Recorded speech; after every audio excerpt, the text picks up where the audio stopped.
saya Felix Fernando Saragi dengan NIM 712018-227. Di sini saya akan membahas pembahasan nomor 1, itu bagaimana agama-agama timur memahami apa itu agama.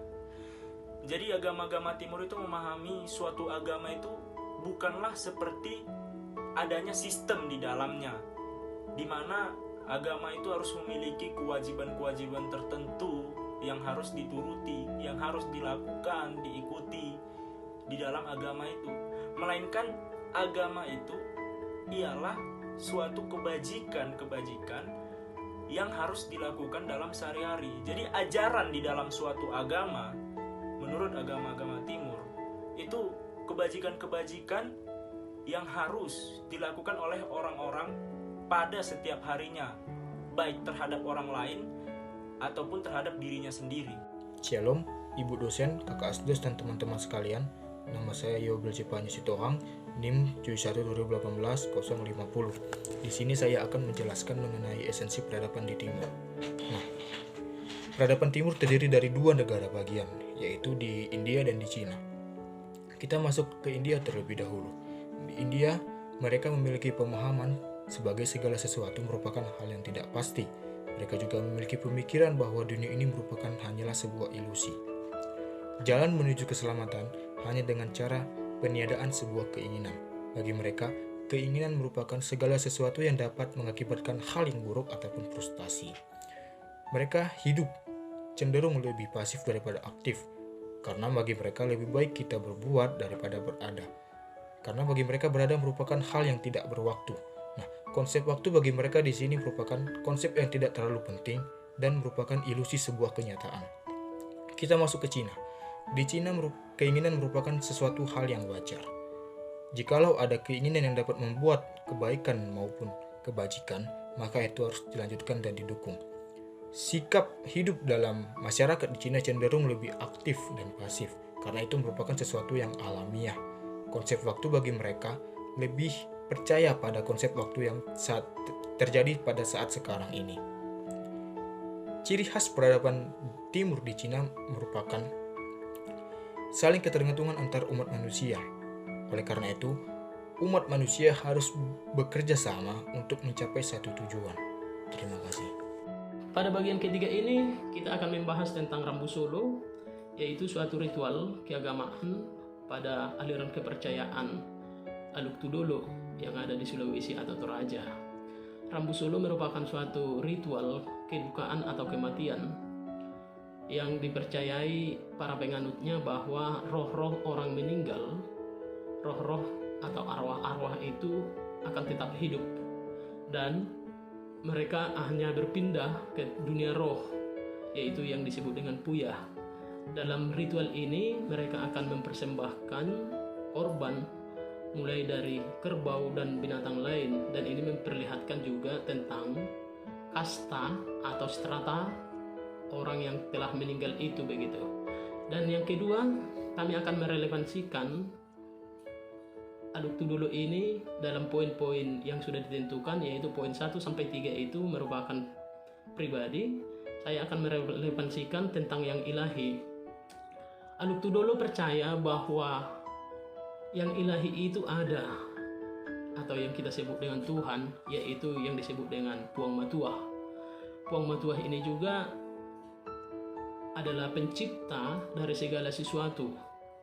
Dan mereka percaya juga bahwa ada dewa-dewa yang lain yang akan hadir dalam kosmologi kepercayaan mereka.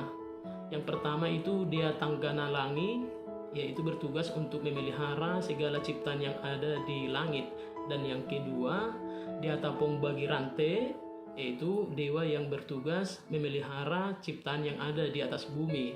Dan Dia Tapuang Tulak Padang yang memelihara segala ciptaan yang ada di bawah langit. Dengan begini, esensinya yang ilahi itu ada di mana-mana dalam kosmologi mereka, kepercayaan mereka bahwa yang ilahi itu hadir di segala tempat. Oke, jadi di sini membahas yang nomor 3 itu, di mana menjabarkan topik tadi. Kita masuk ke analisis poin kedua, yaitu tentang respon manusia. Jadi bagaimana respon manusia terhadap kepercayaan Rambu Solo ini dalam agama Aluk Tudolo. Jadi kepercayaannya ini, respon manusia itu tadi dia meresponi bahwasannya kepercayaan Aluk Tudolo yang memberikan persembahan, semakin banyak mereka memberikan persembahan ketika ada anggota keluarganya yang meninggal, maka akan dipercayai orang yang meninggal itu akan masuk surga.